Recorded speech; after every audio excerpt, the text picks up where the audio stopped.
পিয়া পরমব্রত জীবনে আর কিছুদিন পরই খুশির আবহ। মা হতে চলেছেন পিয়া। আর সবকিছু ঠিকঠাক থাকলে জুনেই বাবা হবেন পরমব্রত চট্টোপাধ্যায়।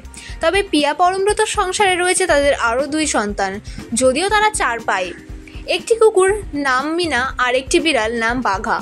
এই বাঘাকে পিয়া কুড়িয়ে পেয়েছিলেন, আর তারপর থেকেই বাঘা, নিনা, পরম ও পিয়া 4 জনের সুখের সংসার। কিন্তু এই সুখের সংসারে ঘটে গেল অঘটন। শুক্রবার গভীর রাতে পরম পোস্ট করেন যে তাদের পোষ্য বিড়াল বাঘা বাড়ি ফেরেনি, খুঁজে পাওয়া যাচ্ছে না তাকে। পরম তার ফেসবুক ও ইনস্টাগ্রাম দুটি জায়গাতেই লেখেন বাঘার হারিয়ে যাওয়ার কথা। অভিনেতা লেখেন, আজ বিকেল থেকেই আমাদের পোষ্য বাঘা হারিয়ে গিয়েছে। Jodhpur park, lake gardens, Jadavpur থানা, ঢাকুরিয়া, সেলিমপুর এলাকা।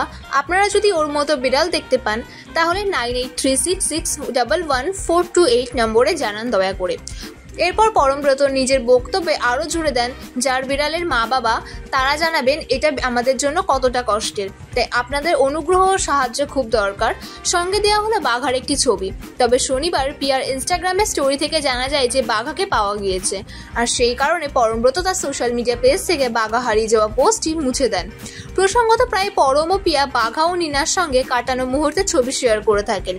বাড়িতে সময় পেলেই পরমব্রত তার 2 পোষ্যের সঙ্গে সময় কাটান। প্রেগন্যান্সির খবর ভাগ করার সময়ও জানিয়েছিলেন তাদের 4 জনের সংসারে আসছে 5ম জন।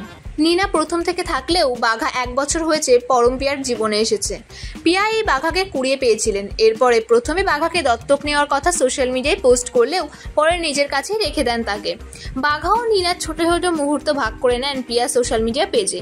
এই 2 পোষ্যই পরম ও পিয়ার খুবই আদরের, তাই স্বাভাবিকভাবে বাঘা হারিয়ে যাওয়ায় দুশ্চিন্তায় ছিলেন এই তারকা দম্পতি।